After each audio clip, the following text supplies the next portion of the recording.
అధ్యక్ష, ఈరోజు సభలో జరుగుతున్నటువంటి చర్చ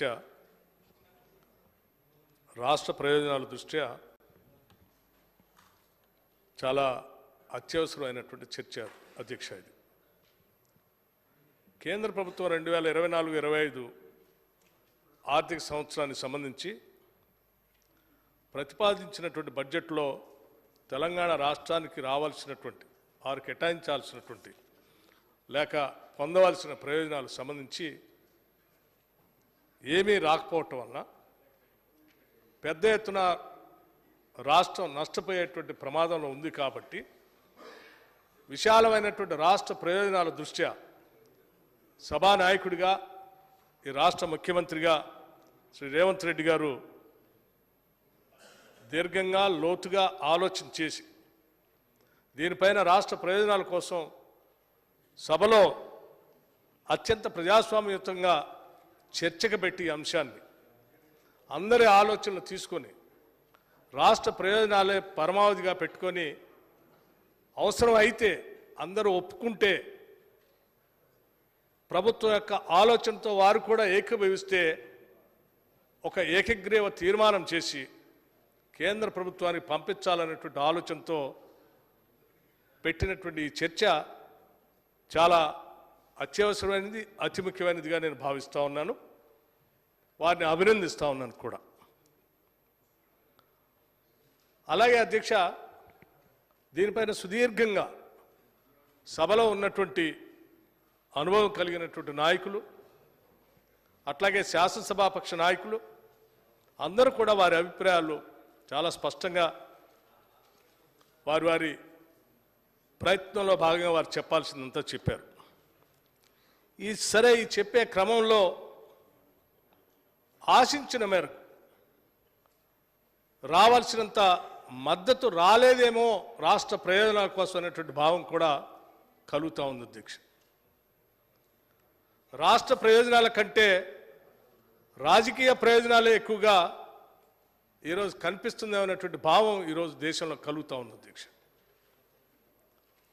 మనందరి ఆలోచన రాజకీయాలకు అతీతంగా రాష్ట్ర ప్రయోజనాలే పరమావధిగా ఉండాల్సినటువంటి అవసరం ఉందని చాలా స్పష్టంగా ప్రభుత్వం తరఫున మీ అందరికీ, మీ ద్వారా సభలో ఉన్నటువంటి సభ్యులందరికీ కూడా విజ్ఞప్తి చేస్తూ ఉన్నాం అధ్యక్ష. ఎందుకంటే అధ్యక్ష, రాష్ట్ర విభజన చట్టం గురించి నేను జరిగినటువంటి బడ్జెట్లో రాష్ట్ర విభజన చట్టం ద్వారా పక్క రాష్ట్రమైనటువంటి ఆంధ్రప్రదేశ్కి కొన్ని అమరావతికి సంబంధించి కానీ పోలవరానికి సంబంధించి కానీ ఇచ్చినటువంటి నిధుల గురించి ప్రస్తావించినటువంటి సందర్భంలో అసలు విభజన చట్టం వచ్చిందే తెలంగాణ రాష్ట్ర ప్రయోజనాల కోసం. ఏపీ రీఆర్గనైజేషన్ బిల్లు వచ్చిందే ఆనాటి ఉమ్మడి రాష్ట్రం విభజన జరిగింది కూడా తెలంగాణ ప్రాంతం వెనకబడి ఉంది, తెలంగాణ ప్రాంత ప్రజలకు ప్రత్యేక రాష్ట్రం ఇచ్చి కొన్ని రాయితీలు కల్పించి ముందుకు తీసుకొని పోతే అభివృద్ధి చెందుతున్నటువంటి ఆలోచనతో వచ్చిందే ఆ చట్టం. అటువంటి చట్టం ప్రస్తావిస్తూ ఏ రాష్ట్ర ప్రయోజనాల కోసం అయితే చట్టం తీసుకొచ్చి విభజన తీసుకొచ్చామో ఆ రాష్ట్ర ప్రయోజనాల కోసం ఇవ్వాల్సిన నిధులు ఏమీ కేటాయించకుండా వాటిని ప్రస్తావించి మాట్లాడినటువంటి వైనం కొంత తెలంగాణ రాష్ట్రానికి సంబంధించిన ప్రతి ఒక్కళ్ళకు కూడా బాధ కలిగించినటువంటి అంశం అధ్యక్ష. అంటే పక్క రాష్ట్రానికి ఇచ్చినందుకు మాకెవరికి బాధ లేదు అధ్యక్ష. మీరు ఎవరికి ఇచ్చినా అది మీ సమస్య, మేము కాదంటలేదు, అందరికి ఇవ్వాలి. కానీ ప్రత్యేకంగా ఇవ్వాల్సినటువంటి రాష్ట్రానికి ఇవ్వకపోవటమే అత్యంత బాధాకరమైనటువంటి విషయం అధ్యక్ష. దీన్ని మిత్రులందరూ గమనం తీసుకోవాలని చెప్పి నేను విజ్ఞప్తి చేస్తా ఉన్నాను మీ ద్వారా. అట్లాగే ప్రధాన ప్రతిపక్షంగా ఉన్నటువంటి టీఆర్ఎస్ పార్టీకి సంబంధించిన నాయకత్వం కూడా ఈరోజు సభలో మేము సుదీర్ఘంగా తెలంగాణ కోసమే పోరాటం చేశాం, తెలంగాణ కోసమే పుట్టినటువంటి పార్టీ అని చెప్పిన నాయకత్వం ఈరోజు చాలా గట్టిగా వాదిస్తుందేమో అని నేను అనుకున్నాను అధ్యక్ష. గట్టిగా వాదించడం కాదు, తీసుకోవాల్సినటువంటి అంశాల గురించి కూడా ఈ చర్చ సందర్భంగా వారు ప్రతిపాదనలు చేస్తారేమని ఆశించాం. కానీ ఆ విషయాలు పెద్దగా వాళ్ళు మొదలుపెట్టిన దగ్గర నుంచి ఆద్యంతం గత 10 సంవత్సరాలుగా వారు ఏం చేశారనే అంశాలు చెప్పుకుంటూ పోవడానికి ప్రయత్నం చేశారు తప్ప అసలు ఈ చర్చగా పెట్టినటువంటి అంశం చుట్టూ తిప్పటం కానీ, ఈ చర్చగా పెట్టిన అంశం ద్వారా రాష్ట్ర ప్రయోజనాల కోసం మేమేమి ఈ సూచనలు చేస్తూ ఉన్నాం, ఈ రకంగా రాష్ట్రం ఒక తీర్మానం చేస్తే బాగుంటుంది, సభానాయకుడు ఈ అంశాలను చర్చగా పెట్టాడు, ఈ చర్చను నేను స్వాగతిస్తూ ఉన్నాను, స్వాగతించడమే కాదు నా సూచనలు ఇవి, మా పార్టీ ద్వారా ఈ సూచనలు చేస్తూ ఉన్నాం, దీన్ని తీర్మానం చేయండి అని చెప్పాల్సింది పోయి వారికి మాట్లాడినటువంటి కేటీఆర్ గారు టీఆర్ఎస్ పార్టీ తరఫున మాట్లాడారు. వారు సీనియర్ శాసనసభ్యులు, మంత్రిగా పనిచేశారు, సభా వ్యవహారాలు కూడా వారికి బాగా తెలుసు. వారిది ఈరోజు బర్త్డే అనేటువంటి విషయం ఇప్పుడే చెప్పారు మిత్రులు. సభ మీ అందరి సమక్షంలో వారికి జన్మదిన శుభాకాంక్షలు కూడా నేను తెలియజేస్తా ఉన్నాను. మీకు అనేక సంవత్సరాలు నిండు నూరేళ్లు ఆయురారోగ్యాలతో ఉండాలని మీకు జన్మదిన శుభాకాంక్షలు తెలియజేస్తూ మీరు ఈ రాష్ట్ర ప్రయోజనాల కోసం రాజకీయ ప్రయోజనాలను పక్కన పెట్టి కేవలం రాష్ట్ర ప్రయోజనాల కోసం ఈ ప్రభుత్వం ఆలోచనతో కలిసి రావాల్సిందిగా కూడా వారు నేను విజ్ఞప్తి చేస్తా ఉన్నాను. అధ్యక్ష, వారు మాట్లాడేటప్పుడే ఒక అంశం చెప్పారు. అధ్యక్ష, ఏదో రిజల్యూషన్ పెట్టారు, మీరు దీని మీద సబ్జెక్ట్ లేదు, అంశం లేదు, ఏమి చెప్పలేదు, దీన్ని మీకు అసలు ఎక్స్పీరియన్స్ లేదు, అవగాహన లేదు, అనుభవం లేదు, మీ ఇష్టం వచ్చినట్టు సభను నడుపుతా ఉన్నారు, మీకు అనుభవం ఉంటే ఇట్లా చేసేవాళ్ళు కాదని అంటున్నారు. అధ్యక్ష, మాకు అనుభవం ఉందో లేదో మీకు కూడా తెలుసు.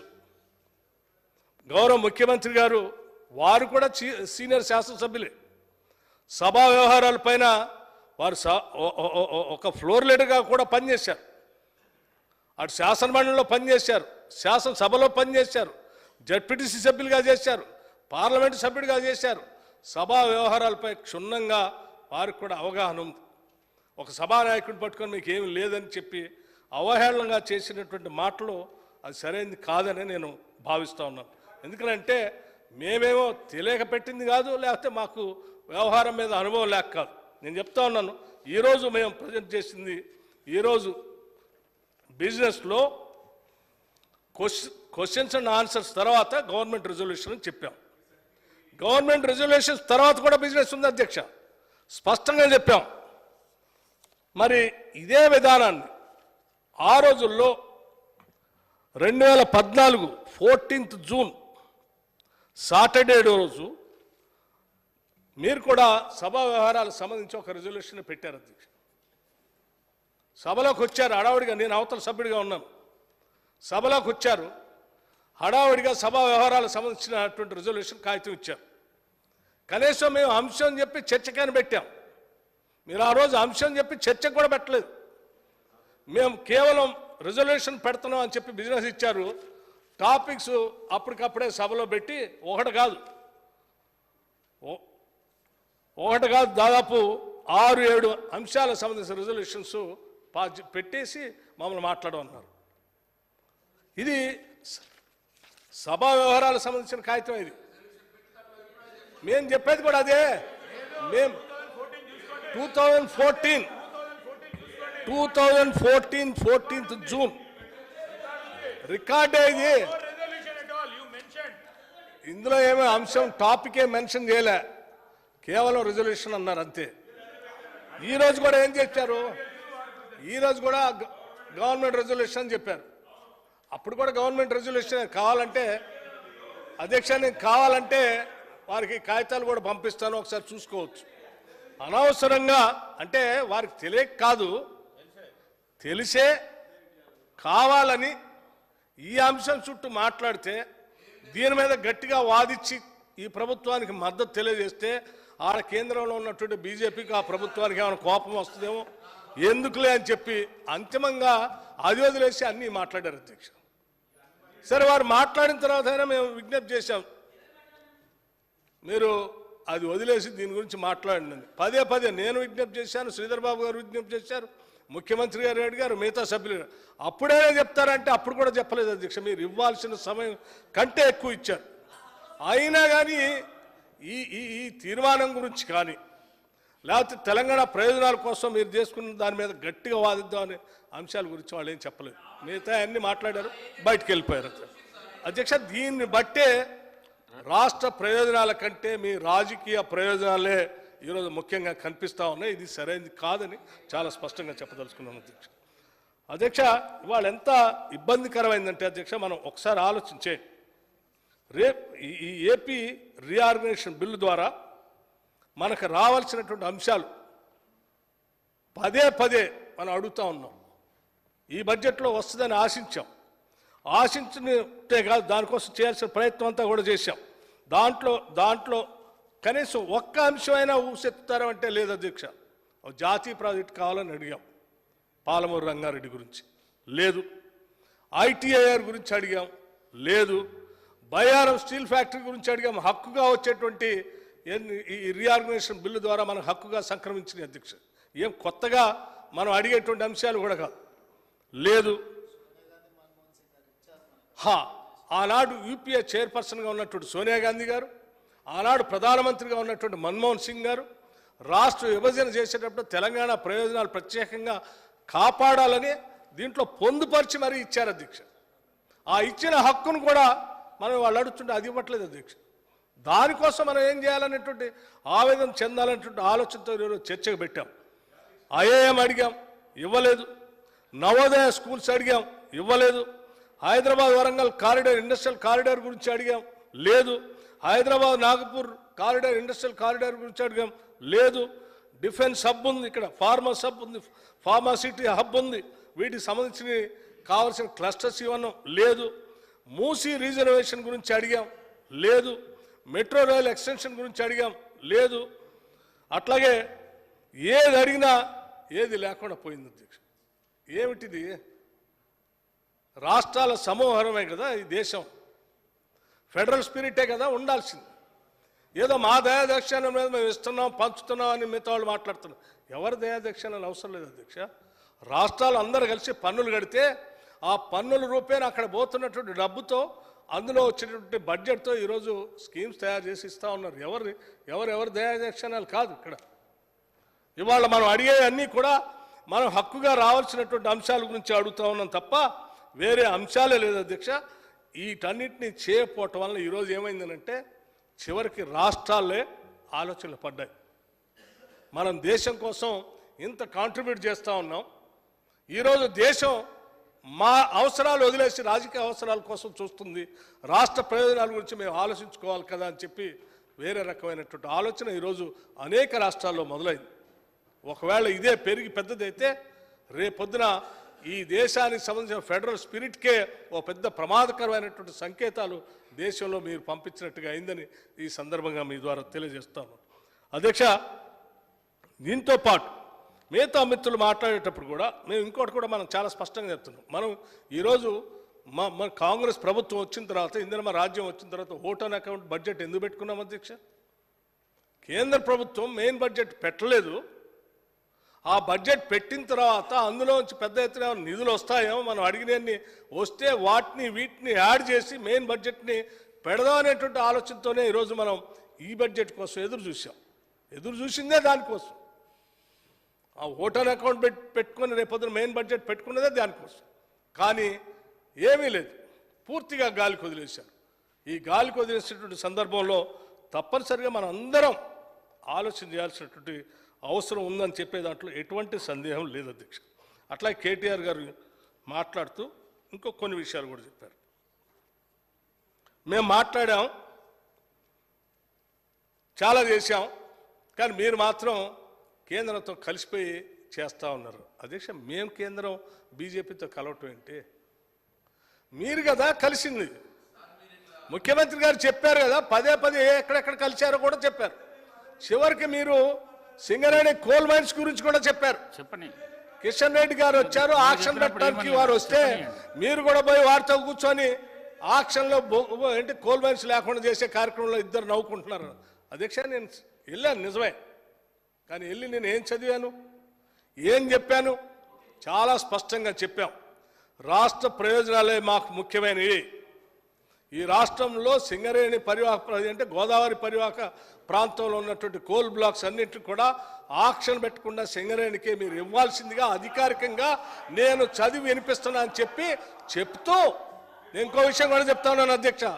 మీరు చెప్తా ఉన్నారు కాబట్టి మళ్ళీ చెప్తా ఉన్నాను. అసలు అధ్యక్ష ఈ రాష్ట్రంలో సింగరేణి కోల్ బ్లాక్స్ కానీ లేకపోతే మిగతా కోల్ బ్లాక్స్ కానీ ఆక్షన్ పెట్టడానికి కారణం ఎవరు అధ్యక్ష? మీరు కదా.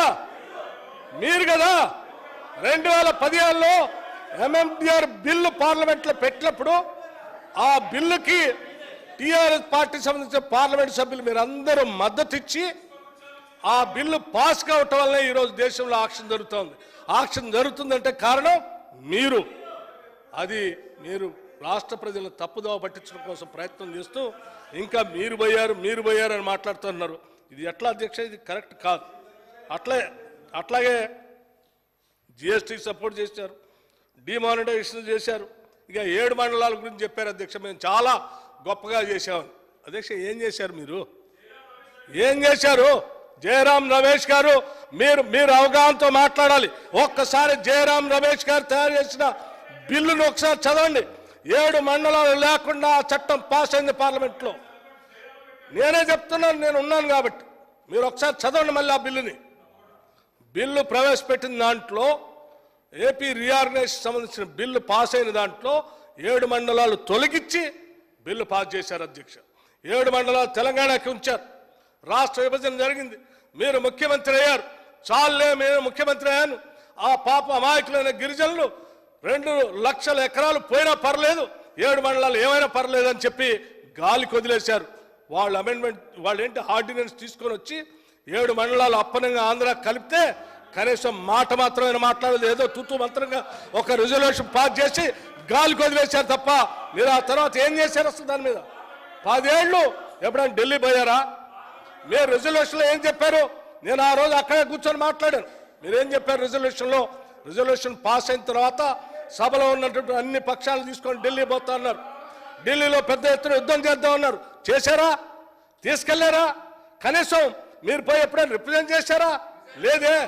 పూర్తి 7 మండలాలు గాలికి వదిలేశారు అధ్యక్ష. ఇవాళ ఆ 7 మండలాల్లో ఉన్నటువంటి వేలాది మంది గిరిజన సోదరులు లక్షలాది ఎకరాలు మునిగిపోతున్నాయంటే దానికి కారణం వీళ్ళే అధ్యక్ష. ఈ టీఆర్ఎస్ బీజేపీ కలిసి ఈరోజు తెలంగాణ రాష్ట్రానికి ఉన్నటువంటి 7 మండలాలు మనకు లేకుండా చేశారు. ఇంకా తగుదనమ్మా అని 7 మండలాల కోసం పెద్ద ఎత్తున పోరాటం చేశారని చెప్తున్నారు. దాంతోపాటు ఇంకోటి కూడా చెప్పారు అధ్యక్ష. డిప్యూటీ సీఎం గారు ఫైనాన్స్ మినిస్టర్ మొన్నే పోయి పంపులు గట్ట స్విచ్ ఆన్ చేసి వచ్చారు. సీతారామ ప్రాజెక్టు మేము బ్రహ్మాండంగా కట్టామని. ఏం కట్టారు అధ్యక్ష? సీతారామ ప్రాజెక్టు మీరు బ్రహ్మాండంగా కట్టారా? అరే సీతారామ ప్రాజెక్టు కంటే ముందున్నటువంటి ఇందిరా సాగర్, రాజీవ్ సాగర్ కేవలం 1400 కోట్లతో అయిపోయి 1450 కోట్లతో అయ్యేటువంటి ప్రాజెక్ట్ని రీడిజైన్ చేసి 20,000 కోట్లకు పెంచి ఇప్పటికే 7 నుంచి 8,000 కోట్ల రూపాయలు ఖర్చు పెట్టి ఒక్క ఎకరానికి కూడా నీళ్ళు లేకుండా అన్యాయంగా ఖర్చు అవుతా ఉంటే నేను ఉప ముఖ్యమంత్రిగా, ఫైనాన్స్ మినిస్టర్గా, వ్యవసాయ శాఖ మంత్రిగా, రాష్ట్ర ముఖ్యమంత్రి రేవంత్ రెడ్డి గారు, ఇరిగేషన్ మంత్రి గారు, మీరు అందరూ ఇంత సీనియర్ శాసనసభ్యులు మీరు కొత్త వారికి ఆదర్శం కావాలి. మీరే రన్నింగ్ కామెంటరీ చేసి 20,000 కోట్లు పెంచారు. అందరికి ఆదర్శం కావాలి కేటీఆర్ గారు. మీరు ఇప్పటికే రన్నింగ్ కామెంటరీ మీరే చేస్తే వాళ్ళేమనాలి? ఇదంతా ధనవంతులు సొంతంతా తెలంగాణ ప్రజలే. ప్లీజ్ కూర్చోండి. ఏదో రకంగా రాష్ట్ర ప్రయోజనాలు తీసుకొని రావాలని చెప్పి ఆ కట్టిన దాంట్లోంచి ఇంకా 1000 కోట్లు ఖర్చు పెట్టినా నీళ్లు ఇచ్చే పరిస్థితి లేనప్పుడు ఆలోచన చేసి నేను పూర్తి అవుతాను. Please SIT down. Please resume sir. I request please resume sir.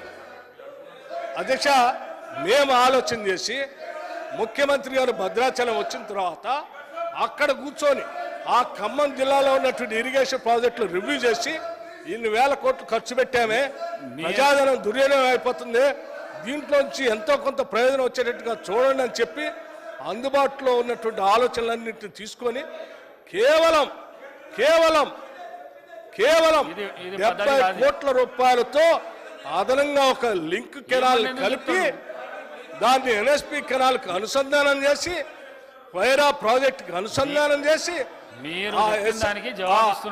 ఆ ఎన్ఎస్పి అంటే లెఫ్ట్ కెనాల్ అనుసంధానం చేసి లక్షల ఎకరాలకి కేవలం 70 కోట్ల రూపాయలతో నీళ్లు ఇచ్చే కార్యక్రమాన్ని మేము చేపట్టాం. కేవలం 70 కోట్ల రూపాయలతోనే 8,000 కోట్లు ఖర్చు పెట్టారు. ఒక్క ఎకరానికి కూడా నీళ్ళు ఎందుకు లేపారు అధ్యక్ష? అన్ని అన్ని చేస్తూ ఇంకా మళ్ళీ తౌదునమ్మా అని మాట్లాడుతూ ఉంటే తప్పనిసరి పరిస్థితుల్లో నేను గుర్తు చేస్తా ఉన్నాను అధ్యక్ష. అట్లాగే అధ్యక్ష ఇంకో మాట కూడా అన్నారు అధ్యక్ష, వారు మాట్లాడుతూ రాష్ట్ర ప్రయోజనాల కోసం అట మీరంతా తీర్మానం చేయండి, మీరందరూ కలిసి పార్లమెంట్ సభ్యులు మీరు మంత్రులందరూ పోయి ఢిల్లీలో సచ్చేదాకా కూర్చోండి. ఏంటి సచ్చేదాకా కూర్చునేది? ఇదేం ఆలోచన అండి, ఇదేం ఆలోచన? ముఖ్యమంత్రి మంత్రులు సచ్చేదాకా కూర్చోండి అని చెప్పేటువంటి ఇదెక్కడ ఆలోచన? ఈ ఆలోచన కరెక్ట్ కాదు. ఇది దయచేసి హెల్దీ అపోజిషన్గా ఉండాల్సిందిగా నేను మీరు కోరుతూ, రాష్ట్ర ప్రయోజనాల కోసం మీరు చేయాల్సినన్ని మీరు చెప్పాల్సిన సూచనలు ఉంటే తప్పనిసరిగా మేము వాటిని ముందు తీసుకొని పోతాం అధ్యక్ష. రెండో ఆలోచన ఏం లేదు. మీరు కూడా దయచేసి రాష్ట్ర ప్రయోజనాల కోసం కలిసి రావటం కోసం ప్రయత్నం చేస్తే మేము ఢిల్లీ రిజల్యూషన్ ఇప్పుడు నేను కూడా మీ అందరి తరఫున అందరి ఆలోచన తర్వాత చర్చకు పెట్టినటువంటి ముఖ్య సభానాయకుడి గారు నేను కూడా కోరుతా ఉన్నాను. ఇది రాష్ట్ర ప్రయోజన అవసరం దృష్ట్యా తప్పనిసరిగా మీరు రిజల్యూషన్ పెట్టండి. అవసరమైంది రాష్ట్ర అవసరాల కోసం ఈ రాష్ట్రంలో ఉన్నటువంటి అన్ని పక్షాల నాయకుల్ని రాష్ట్ర ప్రయోజనాలే పరమావధిగా పెట్టుకున్న అన్ని రాజకీయ పార్టీలు రాజకీయ ప్రయోజనాల కంటే ముందు మనందరికీ రాష్ట్ర ప్రయోజనాలు ముఖ్యంగా ఉండాలి. రాష్ట్రం బాగుండి ప్రజలు బాగుండి సుభిక్షంగా మనం తెచ్చుకున్న తెలంగాణ రాష్ట్రం అభివృద్ధి చెందితే అదే దశాబ్దాల మన నాయకులు కార్యకర్తలు యువకులు వాళ్ళు ప్రాణ త్యాగాలు చేసి అందించినటువంటి తెలంగాణకి అర్థం పరమార్థం ఉంటుంది. దానికోసం అవసరమైతే ఈ సభలో ఉన్నటువంటి అన్ని రాజకీయ పార్టీలు మీ రాజకీయ ప్రయోజనాలు పక్కన పెట్టి ప్రభుత్వంతో కలిసి రండి. ఎందుకు నిధులు రావో ఏ రకంగా నిధులు రావో అవసరమైతే వారిని పోదాం. మేమేమి వారిని బెదిరించట్లే. ఈ దేశానికి ప్రధానమంత్రి వారు, ఈ దేశానికి ప్రభుత్వం, అది ఈ దేశంలో భాగం మేము. ఈ రాష్ట్ర వాటాగా ప్రధానమంత్రిని కలుద్దాం, గౌరవంగా అడుగుదాం. మేమేమి ఇంకో సభ్యులు మాట్లాడితే ఏదో విషం దింపుతున్నాం. మేము విషం దిమ్మట్లేదు. మేము అడుగుతున్నాం ఈ రాష్ట్రానికి రావాల్సిన వాటా గురించి. గౌరవంగానే తీర్మానం చేద్దాం, గౌరవంగా అందరం కలుద్దాం, అందరం పోదాం, అడుగుదామని చెప్పి వారికి చెప్తూ మీకు కూడా నేను విజ్ఞప్తి చేస్తా ఉన్నాను టీఆర్ఎస్ నాయకత్వానికి. దయచేసి ఇటువంటి అంశాలు ఎప్పుడు వచ్చినా పాజిటివ్గా స్పందించండి. మేము అత్యంత డెమోక్రటిక్గా ఉన్నాం. ప్రధాన ప్రతిపక్ష పార్టీగా మేము గౌరవించడానికి సిద్ధంగా ఉన్నాం. ఎందుకంటే గవర్నమెంట్ ఉండాలి, అపోజిషన్ ఉండాలి. మేము ట్రూ డెమోక్రట్స్. కాంగ్రెస్ పార్టీ ప్రజాస్వామ్యాన్ని అత్యంత బాధ్యతాయుతంగా నమ్ముతుంది, ఆచరిస్తుంది కూడా. ఆ రకంగానే మీకు కూడా మేము గౌరవం ఇస్తాం. ఇది మీ ద్వారా సభలో ఉన్నటువంటి పెద్దలందరికీ నేను తెలియజేస్తా ఉన్నాను అధ్యక్ష. వారితో పాటుగా మహేశ్వర్ రెడ్డి గారు మాట్లాడారు. మహేశ్వర్ రెడ్డి గారు బీజేపీ ఫ్లోర్ లీడర్, గౌరవ సీనియర్ శాసనసభ్యులు. ఈ రాష్ట్ర విభజన జరిగినప్పుడు ఆ విభజనలో ఈ రాష్ట్రానికి ఏ అంశాలు వాటాగా వస్తే బాగుంటాయో మాతో పాటు వారు కూడా ఉండి అవన్నీ ఉండాలని గట్టిగా వాదించినటువంటి గౌరవ శాసనసభ్యుడు వారు. నేను అనుకున్నాను ఈరోజు తప్పనిసరిగా రాష్ట్ర ప్రభుత్వం చేపట్టినటువంటి అంశం భారతీయ జనతా పార్టీ సంబంధించినటువంటి ఫ్లోర్ లీడర్గా నా వంతు నేను ప్రయత్నం చేస్తాను, కేంద్ర ప్రభుత్వం దృష్టికి తీసుకెళ్తానని చెప్పి వారు చెప్తారేమో, మన అందరికీ మద్దతు ఇస్తారేమని ఆశించాం. కానీ వారు మొదలుపెట్టిన దగ్గర నుంచి ఒకటే మాట్లాడారు. మీరు విషయం నింపుతా ఉన్నారు, రాష్ట్ర ప్రయోజనాల గురించి మాట్లాడలేదు. దేశంలో అక్కడిచ్చి ఆంధ్ర ఇచ్చిన వాళ్ళకి ఇచ్చినందుకు మీకెందుకు బాధ, లేకపోతే బీహార్ ఇచ్చిన వాళ్ళు మీకెందుకు బాధ? మాకు మీరు ఎవరికి ఇచ్చినా మాకేం బాధ లేదు అధ్యక్ష. అందరికీ ఇవ్వండి, మాకెందుకు ఇవ్వలేదనే బాధ మాకు కూడా ఇవ్వండి వాళ్ళతో పాటు. అదే మేము అడిగేది. ముఖ్యంగా మాకు ఇంకా ఎక్కువ రావాలి వాళ్ళకంటే, అవి ఎక్కువగా ఇవ్వండి అని అడుగుతా ఉన్నాను. వారికి నేను కూడా ప్రత్యేకంగా వారికి విజ్ఞప్తి చేస్తా ఉన్నాను అధ్యక్ష.